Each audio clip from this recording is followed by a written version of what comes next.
What's like your favorite type of bubble gum, brand wise? Orbit, I think. What the hell? I know everybody always says that, but I like it.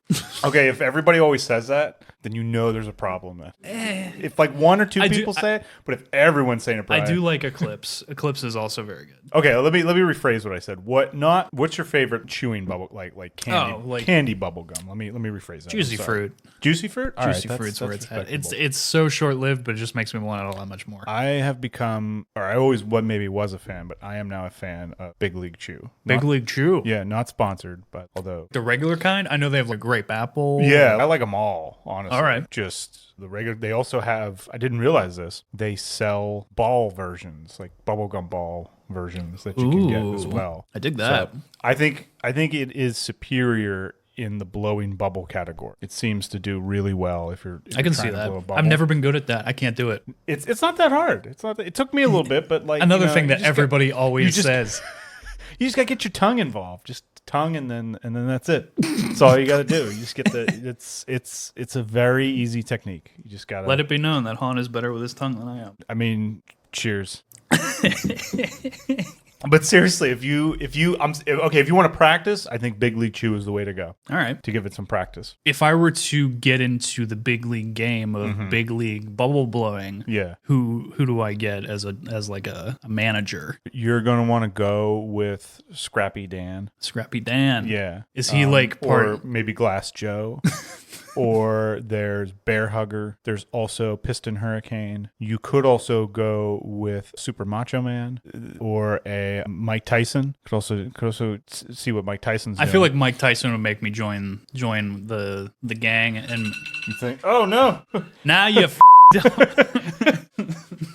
forgot that was on. Sorry about that. That was my very, very professional of me. I'm looking at a Fassbender here. He's just staring into my soul. Fassbender? It's him in the new Fincher movie coming out. Ah, interesting. Mm-hmm. Yeah, he does look like he's. I wonder what's happening right there in that scene. Assume he's about to kill someone.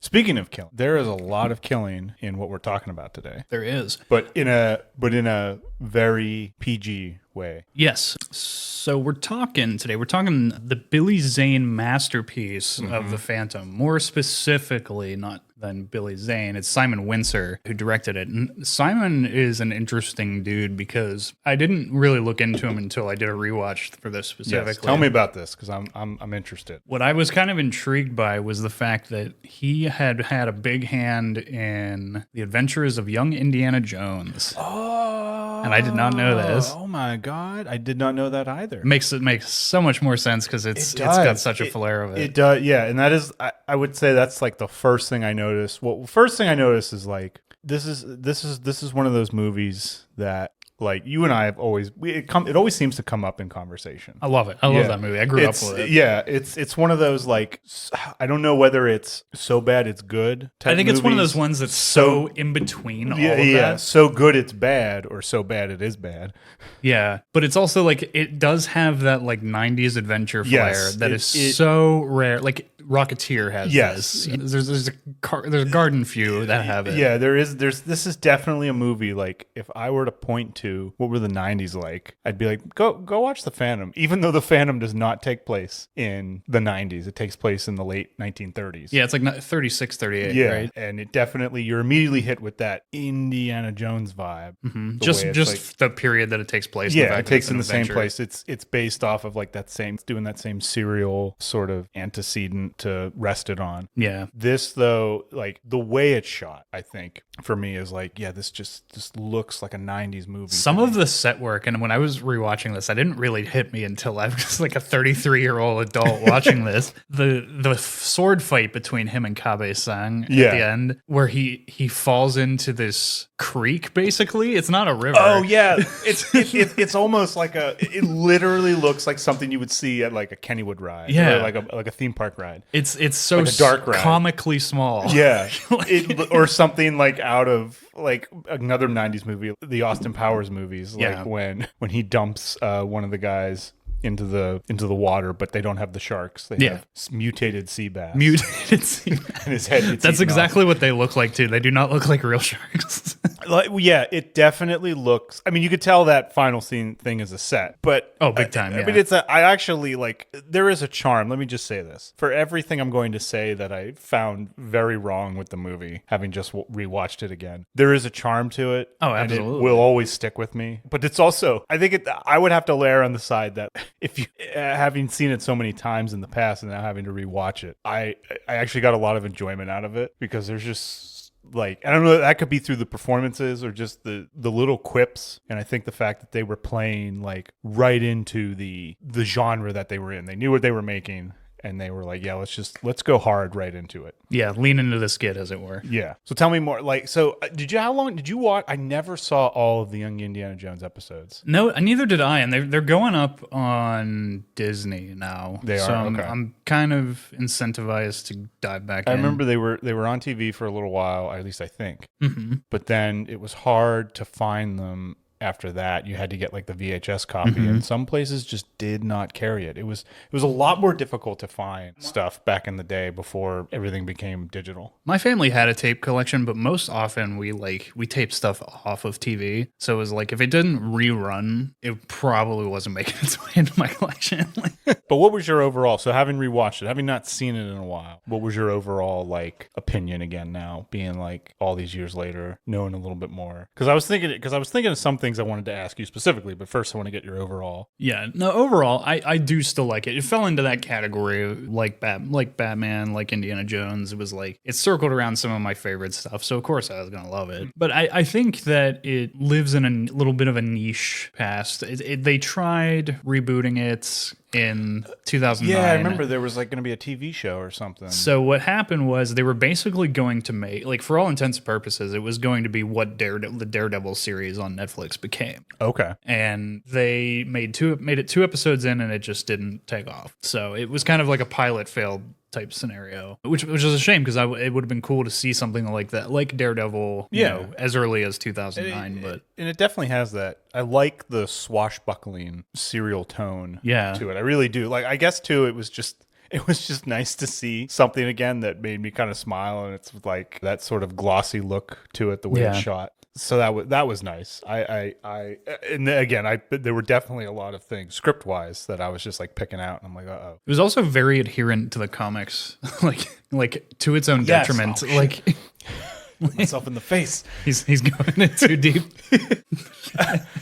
Anyway, no, so I didn't realize, like, when it first starts, there's that opening text for those who came in late, and I was like, I don't remember that. And at first I thought, is this a sort of homage to like older movies? And I was like back in the day when they used to play the movies all the way through, and like you came in whenever you came in and you left whenever you got back to the same point. And I thought, oh, okay, is this like an homage to the period of the time period that the movie takes place in? Yeah.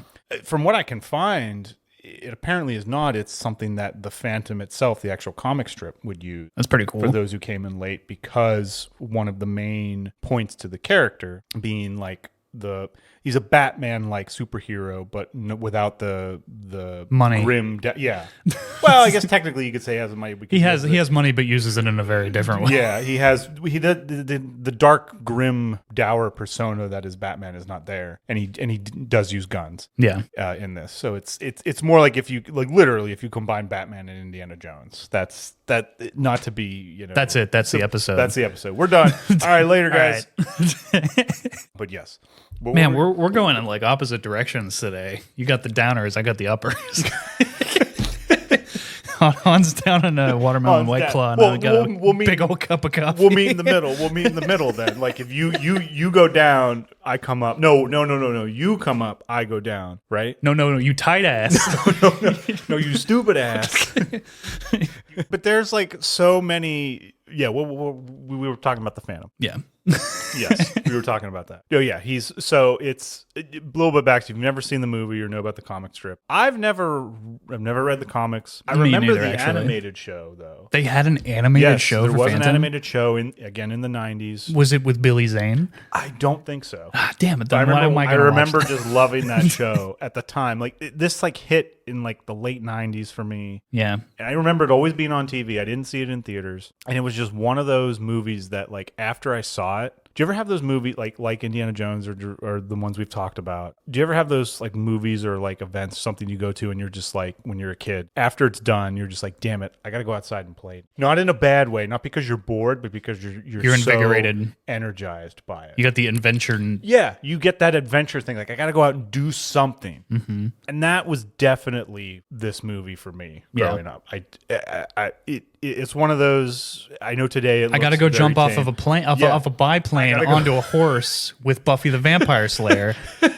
That is like such, it like doesn't even like line up too when you're watching that sequence. The amount of rear projection in that sequence is so fun too, because it's so obvious.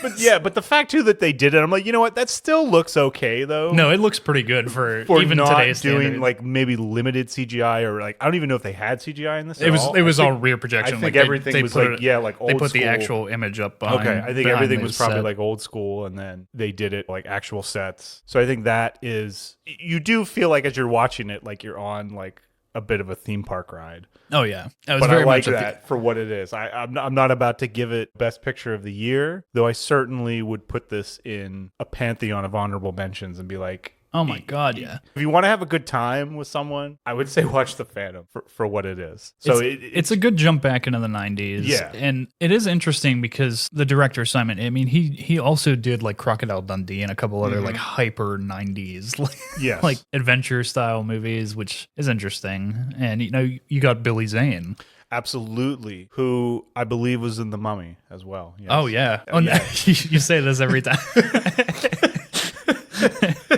Just throwing shade at poor old Arnold Vosloo. No. Okay, can we sidetrack here for? Can we explain the story behind this? Because you and one of our other friends, Jordan, we were at a Comic-Con type event, and Billy Zane was there. Yeah, and I did not know. I was not aware of this joke. I was not aware of this joke at all. So explain to the audience, to our listeners, what happened. So yeah, this was a while back. This was what year was this? This might have been 2017, 17, 16 sounds right. Yeah, somewhere in the haze of that. Yeah, somewhere in the 2010s. So yes, inform the audience of. So yeah, we're at Comic-Con, Steel City Con, the local Pittsburgh Comic-Con, and Jordan and I were typical BS, and we're talking. This was the one too. I think we'll have to get Jordan in one day to confirm this, but I think this was the one where he brought an umbrella. Oh, but it was the Deadpool umbrella. It was looked the one like with Deadpool, the and the security guard ends up like stopping. He's like, "Whoa, you can't bring that in here, sir. There's no real weapons in cosplay. You can't have that." My fucking umbrella, dude. Like, I think this was the same one. But anyway, yeah, we're going. Yeah, because it was raining. I remember. I do remember. We're going in to meet the meet and greet with all the actors. Yeah, and Billy Zane was there. Who was, I gotta say, he was very personable. Like, oh my God, he was the best.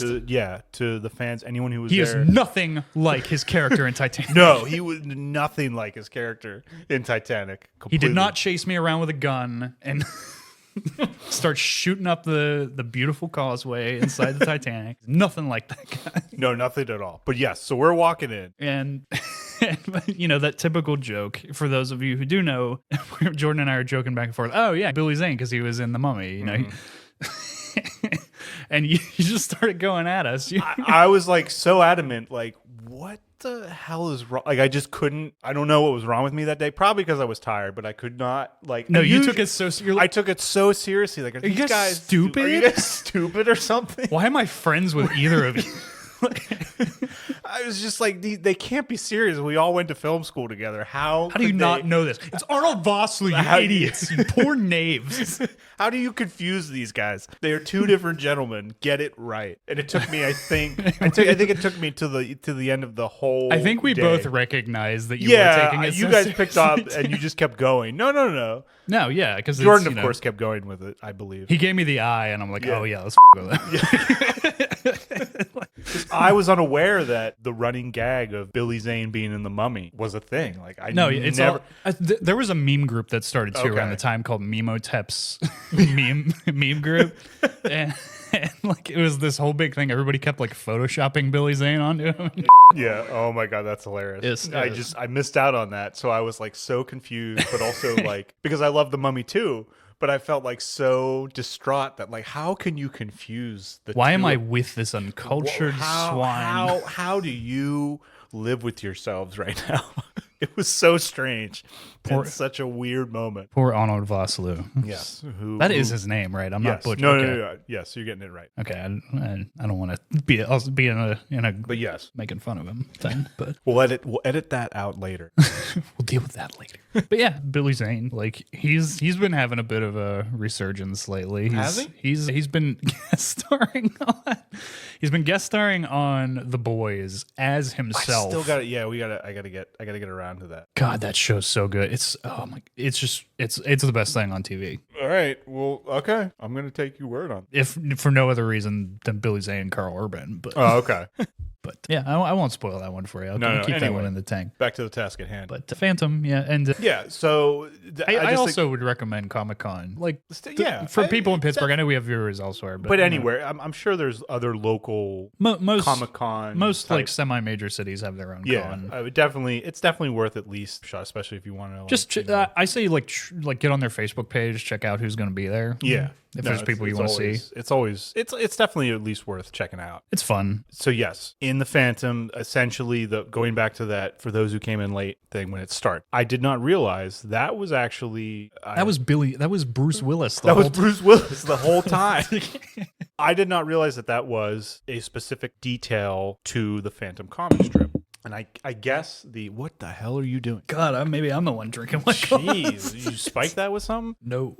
I didn't realize that was a particular detail to the Phantom comic strip. So the concept of the Phantom is he's a normal guy, no superpowers, just well-trained, in good shape, holds the cardinal secret of his family lineage. Yes. And the cardinal secret is he's also known as the Ghost Who Walked. And every generation passes on the mantle of the Phantom to their next descendant or closest descendant. It's usually father to son, but it could also be, I don't know. The Attorney General from Oppenheimer killed his father. Oh, is he the Attorney General? He's something. I don't know if he's but we'll get to him because I think he has some great moments he delivered. Anyway, but you do that. You're getting me off track here. But by intent, I'm trying to force you. Yes, I did not realize though that is the key to the Phantom in that it's seemingly that he's immortal, but he's not. It's just someone different every time. Yeah. Which is funny because that is, again, we're going back to Batman. That's essentially what Batman is supposed to be. Like anyone could be Batman. Mm-hmm. The idea. Even Joseph Gordon-Levitt. Exactly. And that's what Phantom, he keeps coming back to life, if you will, or he can't die, even though it's a different person each time. And so for those who came in late, it creates the ephemera of you're coming in way down the path. Yeah, exactly. So if the story were to take place today, you'd be like, for those who came in late, we're gonna catch you up. Here's the Phantom, blah blah blah. Yeah, and it's like real short, like almost like I don't want to say quite like Flash fiction style, but similar to it, like that Pulp Fiction. Yeah, that grittier adventure tone, which I think really comes through. I would say one thing that really comes through well for me in the movie is that tone. I think tonally they get it right. I have more of the issues with the script, and not that it's bad, it's just I think it needed more of a pass. Xander Drax. DRAX starts with a Z and starts with an X, ends with an X. Starts with a Z, ends with an X? I don't remember. Wonderful performance by Treat Williams, who unfortunately tragically passed away. I didn't know that. Yeah, that's news to me. Yeah, no, yep, he passed away in a. God damn it. in a accident, I believe. I don't know That was if it like a month and a half ago. yeah. God damn. Where are you? Like, you didn't see that? Son I of was a like so upset. I bitch. was like, oh man. Well, that sucks. Well, we'll send this one because now I'm depressed. So we need to switch now. I Yeah. need to take that. I'm You gonna gotta chug this coffee and grab a claw. grab a. Oh man, you think I like that? Grab a claw. Grab the claw. But it's like it's got the voice from what's it, Thundercats? Or no, Inspector Gadget. Inspector Gadget. Yeah. God, I'm showing my age. What was I doing? What You happened? were gonna what happened? No, you were gonna grab a claw. I don't know if you're waiting. I was getting depressed about Treat Williams. Yeah. God damn it.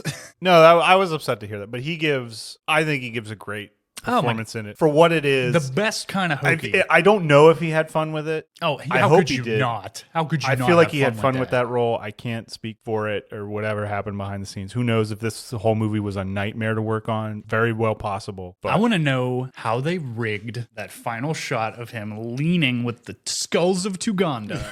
oh, where he's doing like Yeah. that is like That had to be some that wire is work. a yoga Pilates move if I've ever seen one. God. It had to be. They had to have him hooked up with a little vest. You get His ankles were too strong. you get the little for this vest. world. Yeah, but I love the like just the reaction he gives as he's doing it at the end. He's like, so this is the climax of the movie. He's got all the skulls of Tuganda. He's got them all together. From Indiana Jones. Yes, right? yes, exactly. He's got all three skulls. He's put them together, and this great power. They're basically like a big laser pointer. Not even a big laser pointer. They're just like pretty much a regular laser pointer. Small, like regular laser pointer that can like just I guess cut through anything and evaporates a person. Not just any person. The attorney general. The Oppenheimer guy. he evaporates Dexter Morgan's father. Oh my gosh. Yes, and he's there, and the Phantom then has the fourth skull, which comes out of nowhere. Didn't know what that meant until now, which is his ring, and the ring shoots out like a laser, and the laser's just me. Billy Zane sells it. In Yeah, those insert I gotta shots. say, like, I want to believe that at the very least, everybody at least had fun on the set, but who knows? If I could get like one day's work on a movie like The Phantom, Yeah, I'd be fine. pack it up. I'd be fine. I've I'd be achieved. fine with it as long as they didn't rip my soul out at the end. Well, that goes with the territory. Yes, Treat Williams though, the way back to the wire thing, like him on that, it had to be a wire, and they just probably painted it out. rotoscoped it out or painted it out. How would they have? This How is- would they have done that if he did do it on the wire? Well, yeah. So that's what I mean. That's what If they attached like a almost like a vest to him, I mean, there's and then had there's a him- number of ways to do it. I but guess they could do it with the lighting that you wouldn't even see the wire, and they wouldn't have to do anything. typically that's what they'd try to do. Or like sometimes they'll like I know it isn't the case in this, but like sometimes they'll try and have it out of focus behind. Yeah. So, Okay. Stuff Yes, like that. his- Little tricks. His Little though, tricks back in the day. I still do this to this day because when I'm in like a moment where I'm like trying to get something to fit or I'm struggling or especially if I'm pushing, Treat Williams' face as Xander Drax as he's leaning in. He on the thing, and encapsulates that he's emotion. like it's this like awkward but amazing like and he's pushing in on it and then of course the Phantom beats him and he says unbelievable and he burns up. He burns up. That moment I don't know why like sticks with me so much. Gorgon. Dude, Gorgon. It lives in the pantheon of moments like It does. Gorgon. We'll have to do like yes. This is a pantheon episode for us. Oh, I'd this say. is just This is definitely one of those movies where it extends beyond the screen in the sense of you can joke with it and it means more than just the movie does. It reminds you of the other Phantom times. lives in one of those pulpits for me where it's like it's not. I don't care how good it is. Yeah. I enjoy the out of that movie. Yeah. And there's so many moments where you're like, why aren't they doing this? And you're just like, oh, don't think. But I'm gonna bring them up. I'm gonna bring them up anyway.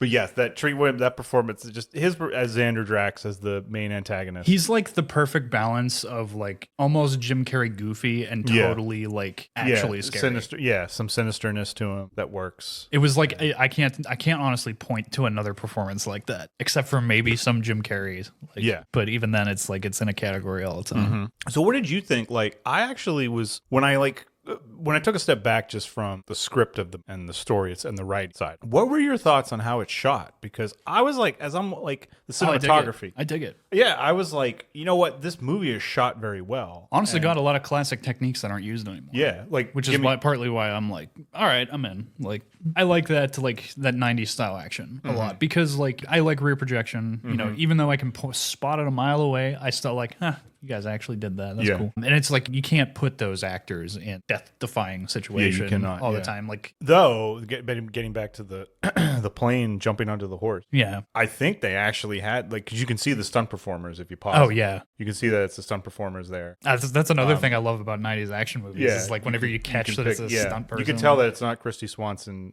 who plays Diana. You could tell that it's her stunt double at one point. But it looks like they actually had her riding on a plane, whoever the stunt double was, coming down across to jump onto the horse. So I got to give them credit for pulling that stunt off. No, yeah, they did the match shot to where the plane flies into the hillside. I'm not sure if they did a miniature for that or they actually like blew up this biplane.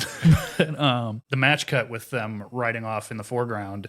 Like, that looked pretty good. Yeah. I bought that. Yeah. And this also has another, again, it has that serial vibe of, stuff explodes for not necessarily any reason. Yeah. Like, you get explosions. It's like, that's one of my favorite things about all three of the original Indiana Jones films is stuff explodes. It's like the most flammable environment ever imaginable. Like, especially the bar in Raiders. It's like one little thing goes on the floor, the whole thing goes up in like a minute. Which, if you've ever actually tried to start a fire, it's not as easy as it looks. Unless everything was booze soaked and but even then, if you're surrounded, it's actually hard to get it up to temperature. It's quite hard. This is just coming from trying to start. Also, it was in winter in that scenario. It's that's so, very impressive. So there's a lot of water around you, but yeah, it's not as easy as it's not as easy as things that catch on fire.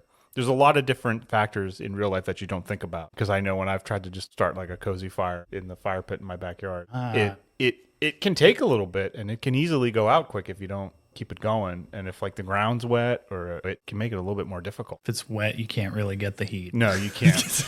You cannot. I was going to look something up. I honestly don't remember what you it was. You looking something up? I had a thought, but I don't remember what it was. You were definitely going to look something up. It's gone. It's out of my head. Consult the material. I covered Good Mr. Windsor.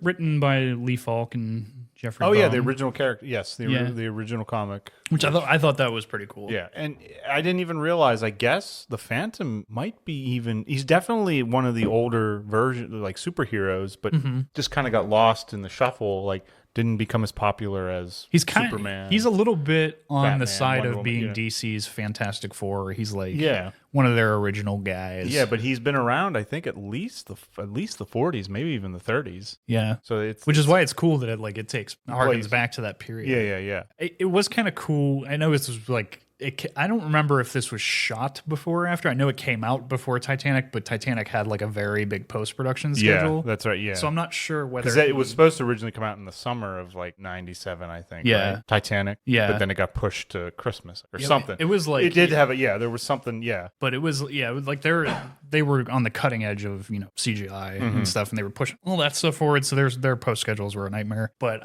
whether it was before, it was right around the same time that he did Titanic, which is interesting because he's playing polar opposite spectrum of hero and villain. And a lot of people attribute his role in Titanic to typecasting him as such a hardcore bad dude, yeah. That he didn't really get a lot of other notable roles after that because everybody always just he didn't want to take the bad guy roles because he didn't want to paint himself that way. As the bad guy, which is strange because for me, when I think of him, I think this is one of the movies I think of as him in The Phantom. Oh my God, yeah. And I think of him as that more mild hero-like character. I would love to see him as the Phantom again. I know it's never going to happen. It'd be incredible. Well, if maybe they know if they're going to make enough money off of it. We may not get to see him as the Phantom, but maybe we'll get to see him as the Mummy again. That's true. Yes. Are they remaking that again? Fraser said he's down for a fourth. Fourth would be for him. Fourth. I know there's a million of those. Yeah. I think for him, fourth? It would be a fourth for him. Yes. I believe. They're making Spider-Man 4 and Amazing Spider-Man 3, so... Oh, my gosh. Remember when there was stuff that was original got made?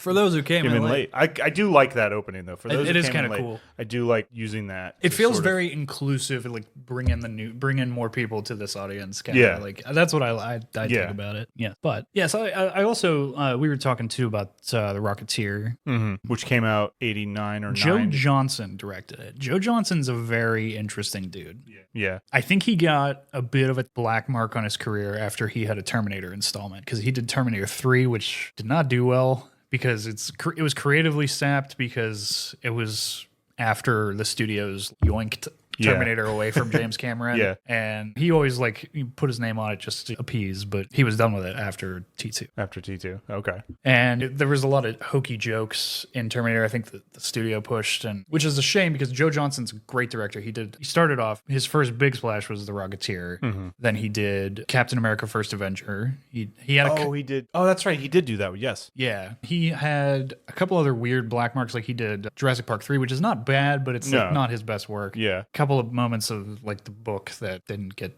scooped up by the first two, which is cool. But yeah, I think that he is another one that lives in a bit of a pantheon of that 90s-ish kind of action. Early 2000s kind of thing going on. Unappreciated time of some speckled gems in that time. Yeah. Especially when you look at how now, just going back to that, everything, and credit, The Phantom was an IP before, but everything has to be sequel or there cannot be this original thinking to it. Yeah. And that goes back to why I found that For Those Who Came In Late moniker. Am I using the right word? That might be the wrong word. Well, moniker is name. that opening line for there you go. Yeah, you got it. I got it. Can you get there? That opening line, I think, gives it's in the vein of how it originally was. So I felt like they had to do that sort of concept to take it and give it just even a little bit of originality to it, which I do like. Though I definitely there are many issues. Can I do a script doctor session a little bit? Yeah, about this. Absolutely. So all right, Dr. Hahn is it? Paging Dr. Hahn. Do people still page anymore? Is that a thing? Does anyone? It'd be awesome. Are there people who know what a pager is? Like a Captain America style story where there's a doctor who's trapped in ancient technology of a pager, and it's there's people's lives on the line, and they can't call him. They gotta page him. They gotta page him. They gotta page him hope first. that he catches it. I like it. That's mine. I'm cutting that out. So yes, okay. So you have the opening sequence. You have them giving you the history, very, very quick history of the Phantom, which I would argue, Cabeza. Yeah, you don't necessarily need too much in the beginning. Yeah, I mean, but maybe again, it's brief. It sets the tone. I'm looking at this now as just from a storytelling standpoint, very broad. That is how I think the comic strip might have done it. Yeah. So if that is okay, I understand then why they did it. I would argue though, you can probably just cut that part. You could. And the only reason I say that is because then the next 40 to 50 minutes of the movie is us learning pretty much what that short sequence told us. That is, I think, that is the biggest issue I had with if I'm just looking at this from a critical script storytelling standpoint. And this can happen a lot. I do it all the time. It's not something that you try to do. It just kind of happens. There are a lot of scenes. The term is running on the spot. Essentially, you have all these scenes, and even though they're different scenes, they are essentially doing the exact same. They're there and doing the exact same thing as before. Think about how many, so you have the scene that explains what the Phantom is. Yeah. Then we cut to Attorney General from Oppenheimer in a truck, which there's a funny moment in that when it's him, another guy, and then a local kid who does not speak English. But the fictional, I think it's fiction, Gala Jungle. I believe that place. I don't think it's real. I don't believe it. I don't think it's real. I don't want our viewers to be like, you son of a bitch, it's a real place. Then the rope people come and cancel us. It's so strange that he calls them the rope people. It is so weird. That's so weird. That's their name? Is that the rope people? That's what you're going with? I don't know. Maybe there's something behind that. I did find that. I had to rewatch that. They got ropes. I had to watch that scene a few times over because I was like, what did he call them? The rope people, because they have ropes. I'm like, that's it? Anyway, This is before the rope people show up. He's there with his associate, the Attorney General in Oppenheimer. I'm just gonna call him the Attorney General. Actually, I don't think he's the Attorney General. He's Quill in the. He's so you lied to me this whole time. You lied to me. You lied to me this whole time. I'll hit the mic. I'm gonna confirm this now. I know. Yeah, we'll confirm this first before I keep going. I don't know why I'm being so difficult about this. He's in the cast for that. James Remar, he plays Quill. Henry Stimson, he is in Oppenheimer. Well, I didn't get that wrong at least. So you got that right. Henry Stimson, Secretary of State. Secretary of State. So the Secretary of State is in the truck. And the kid is telling him he's having trouble with the map, and he has the map upside down. Mm-hmm. And it's can you pull this clip up. Oh yeah, pull this clip up for me. We should have passed a bridge back there. Yeah, we should have passed a bridge back there. And the kid is like essentially challenging him, like, you're an idiot. You got the map upside down. But Quill's the character is like, maybe this kid needs some lesson in manners or something. And he like. And it's like so well timed, like such a comedic timing. He tries to like literally elbow the kid, and the kid just ducks and he hits it. But like, there's no reaction whatsoever. It's like a moment that was told by the script student to just like, just do that. And it's then all right, we're moving on. This is so good. Like if you could watch along at home, I highly recommend it. For those who came in late, we're at about, you want to go back a bit too far. We want keep going. Not the end of the movie. Keep going. Yeah, don't go to the end of the movie. What are you talking about? Keep going. I think just a little before this. Yeah. Yep. Yeah. No, because that's the bridge, which I'll get to here in a second. This whole scene makes no sense though from a logical standpoint in the like. There it is. You got it upside down. You got it upside down. Oh wait, no, go back a little bit. I'm sorry. It's a little bit before this. I'm pretty sure it's no. You're right. I think. No, you're right. The Phantom. The Phantom. I do like that opening. That title is the opening's pretty dope. Like it's the right kind of hokey. Yes, it definitely has that hokey feel. Bengala Jungle, 1938. We're like right in the beginning here. He's looking at the map. I will say this: do you ever notice too the cadence of the editing? Something I was talking about in the poetics. Like one thing I do like about this movie is I never fail to grasp where we're at and the spatial relations of it, how it's shot, and how. Honest to God, it does hit that like nice pacing, and it doesn't like I don't feel like confused. Maybe just because I'm getting older, but I never feel like who's where, or it's like not so. Oh damn it! It happened. It happened. Go back. Fuck. Go back. I didn't remember it until I hit me right there. How comical. He's like, here. It's just it's so comedic the way it happens. I don't know if this was intentional or not, but I love the way he delivers it. Maybe he needs something in manners. Boom, and the kid just knows to duck. Yeah. For me, knowing that like this was a rear projection, the stage shoot inside the truck, that they're like, because you can kind of tell with the way he's driving. It's like he's not actually driving the truck. It's like just the pacing and like the beat that he hits. It's like there's something just so hokey and goofy about it in the best way. I just love that moment. If you can, like, I don't know why, but yes, there's something the way that like how it's edited. It doesn't feel, even though it's a shorter movie, it does not feel rushed each shot or each edit. It also doesn't feel too long either. Yeah, it's like, how do you hit that feels sweet good. spot? Yeah, it feels, in that respect, I feel like it did very well. And I feel like every shot holds and changes at the right time. You never get too long or too short, so it definitely hits that. So this whole bridge scene makes absolutely no sense. Yeah. Like you do, like I get why they have it in here because it's a great action sequence and he's like, you drive the truck across and you have the kid drive it across. They could just walk across and leave the truck there. Because if you think about it, they never need the truck again. They end up ditching the truck. He ends up, he literally tells the Phantom as they're coming back, keep the truck. I thought to myself, are they using the truck to haul the loot back from the cave? Maybe that would kind of make sense. But no, they only take. Well, if they're hauling the loot back from the cave, it's like they'd have to cross the bridge again. Yeah, and it's definitely going to fall. So the smarter thing to do would be just, you don't even leave the truck there and then continue on foot, which they end up doing anyway in the very next scene. You're right. So there's a sequence, like this sequence, as great as it is, as I like it, because it is then very 90s it sets and up, considerate. It sets up the thing later where the Phantom is trying to save the kid from the truck before the bridge falls. Yeah, and it's a good looking set, though from a script standpoint, it did not need also the fact that he freaks out so harshly. Use the brakes. He's use the brakes. Yeah, like 4 miles an hour. Yeah, he's going 4 miles an hour. Like, yeah, get the hell over. I'm gonna drive this car. But like that is one of my, like, I don't know why. It's like it comes out of nowhere. It's hokey. And it's there's the no like hokiness. kind of payoff to it. Like he doesn't like try to hit the kid again. He's just like, all right, you got me this They time. also keep, even though they're like the three best friends Yeah. in this, Yeah. like they keep like Definitely. alluding to the fact that they might kill this kid. They might not. They might not. We're not sure. Like We'll tie him up and leave him. Yeah, for we'll dead, tie him huh? up and leave him here. So yeah, that's definitely they're about to like tie him up now anyway. But yes, I also love his performance. He's pretty. He never phones it in. He always brings. And Catherine Zeta-Jones in this too. We haven't even she talked dips about beneath the lasers. Yeah, we totally forgot like how like there were some big actors in this even for the time too. So yes, and I would argue too like okay because he does say to them one of the guys says there's a lot of other valuable junk in here or something, the treasure in the cave that they're going to get the skull, and he's just like, so we're talking, why would you ever cook with gasoline? That's what I've always thought. Yeah, it's a good question. But anyway, so yes, that whole scene doesn't necessarily need to happen with him driving across the bridge. Now I can't unsee this. At least there's, unless I'm missing something. Why would you ruin it for me? Well, I said I was going to do it. I gave you the warning. You did.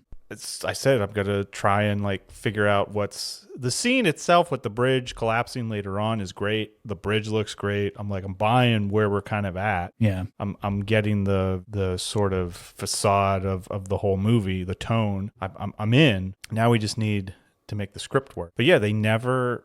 It doesn't seem like they take that much stuff even when they go back, and he even ends up saying to the Phantom, "Keep the truck," and he dives out of the way.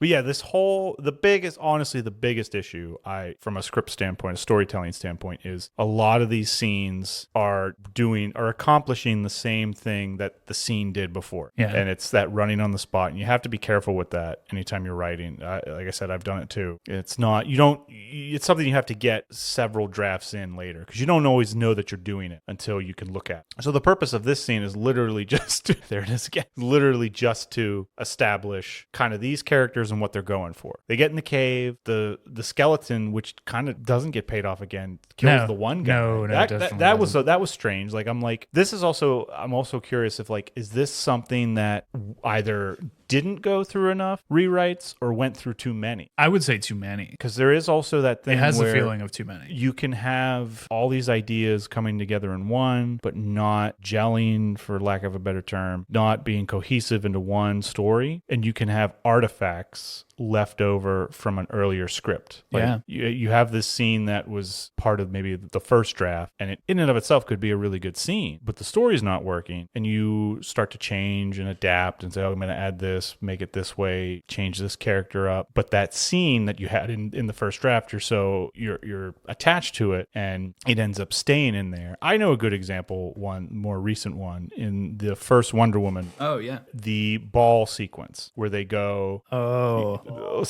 The gala, whatever it is, the gala sequence where she's in the blue dress. If you look at it though from a main standpoint, that other than to get Gal Gadot in a dress, that whole sequence feels off kilter. Like it doesn't necessarily seem like it needs to be there. Yeah. And I've always wondered, is that a sequence that was from an earlier draft or was added at the last minute? They're like, well, we got to have this scene. I think I know what have happened. to have this scene. You're going to say something smart ass remark, aren't you? They cast Gal Gadot, so of course they're going to put her in a dress. Yeah, okay. Like what are you talking about? Of course they're going to put her in a dress. So that is one thing with watching The Phantom again, if I'm doing it from a critical standpoint. A lot of these scenes accomplish the same thing. Yeah, I would agree. Like even that, like what have we learned to happen? Other than, okay, we know these guys are I think it's a crisis of having such a simplistic, like not a badly simplistic character, but he's and that's the thing too. With more action oriented movies, you want more simple beats in your story because you need time for the action to happen. That's so the to whole flesh reason. that out into like a full feature. You don't need quite as it's kind of strange because I never realized that until I learned it. You would think an action movie has tons of beats or like story development points, or at least other parts of a salad. Yes, we could put some croutons on there, maybe a bit of dressing. Just something simple, non-threatening. Pumpkin patch, farmer's market. There's definitely a reason for not having as many beats in an action sequence because you want these moments. You're coming there for the action. You're showing up for the action or like the grand vista, big set, explosions, gun chases, car chases, gunfight, whatever. Fisticuffs, swordplay, whatever you're doing with. That is what you kind of expect from like a movie like this or a story like. So you don't have to have as many beats as you might in something for going back when we talked about like Memento, something like that, or Fight Club, which has more things kind of going on under the surface, both figuratively and literally. So that is something that is going to have more story developing moments to it than a movie like this. That's not to say one's worse or better than the other in terms of what they're trying to do. And that's, I think, where we get an issue here is just a lot of these opening scenes are kind of doing the same thing. We also, too, we're not introduced, I get what they're going for. They're trying to get that hero shot, but we don't even see Billy Zane as the Phantom full on, I think, until, let's see if you scroll. Yeah, and here's the scene. Yeah, this scene makes no sense to me. I don't quite understand why the skeleton comes to life and starts choking this guy. Because of the Ark of the Covenant.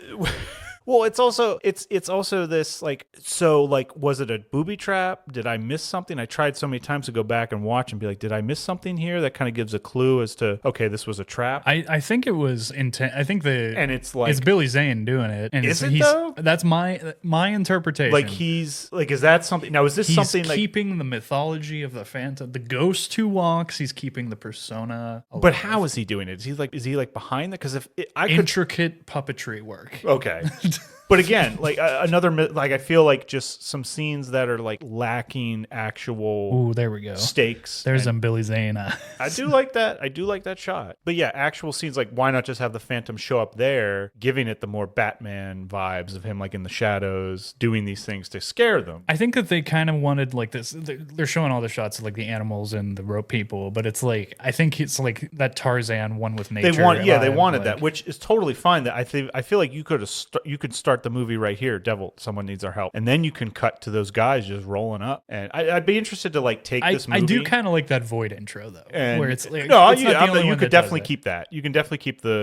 It's kind of like Dark Knight. Dark Knight does a similar thing where the bank robbery happens and then I'm not saying that. You can definitely keep that opening sort of thing to give you the history of the Phantom. I think there's some precedence for like DC vibes there, kind of. But there he is, the golden light behind. Yep, literally on a white horse. Yes, he's 100% a white horse. And you just start shooting. Oh, run! It's like Frank, and then I started blasting. I just started blasting it. Could you see? Oh my gosh. I just now want Frank from costume. I want him in a Phantom costume on a white horse. And then I just started blasting away. Someone do this. Somehow still got Billy Zane's face, but it's like on Danny DeVito's body. If anyone can make this happen, get Danny DeVito as Frank from Always Sunny in the 90s Billy Zane Phantom costume.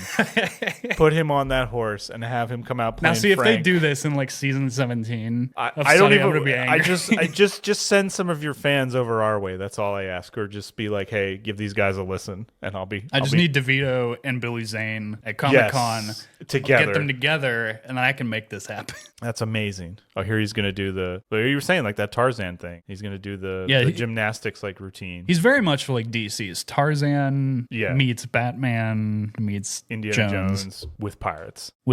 Yes. But Mortal Kombat tie-in with what's his name as Cowboy Sang. Who plays Shang Tsung. Mr. New York City. He gives a great performance too. Everyone in this, despite this comically small set work with the sharks. Yes, despite all the flaws of this movie, and here's literally this sequence is ripped right out of. Oh, it's the which Raiders borrowed from a lot of other things too. I mean, it's action adventure. Yeah, it didn't invent that, but you could certainly tell that they're trying. I mean, Transporter does the same thing. Yeah, the first Transporter movie, he throws him out the front of the truck and almost exactly the same way. But yeah, you have. Here he says, keep the truck. Wait. I already killed you. I killed you. It shouldn't be happening. It's also they can't comprehend that maybe it's another guy wearing the same suit. No, I get it. That's his secret, Han. They don't know that. They got to help. They got to make me believe it a little bit more. So yeah, if you keep going, okay, so this sequence happens. He saves the kid. Another secret is that that guy in the purple costume, that's Arnold Vosloo the whole time. That's Arnold. That guy, that's Bruce Willis the whole time.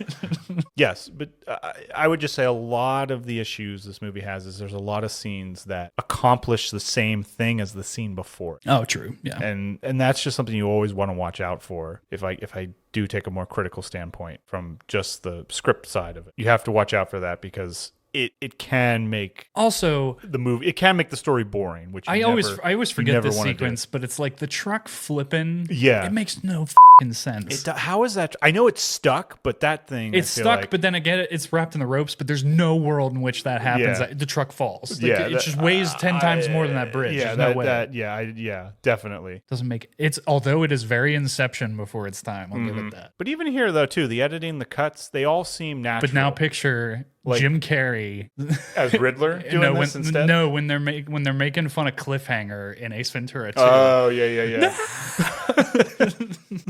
Oh, that's another like very like commonly 90s like the rope snap sound The rope effect. snap sound effect. Yep, absolutely. I love because like you could so tell studios sound effects libraries like what studio owned what The sound Foley, effects. yeah, and which one, yeah. And they would like reuse them. But so I mean, even commonly. that slow-mo shot of him swinging away, like I love the Also, camera work. the physics of that make no sense. No, either. they don't make no sense at all. But I love the camera work. Yeah, it's in great. this. Like I really do. I don't mind. Also, it exploded in water. Yeah.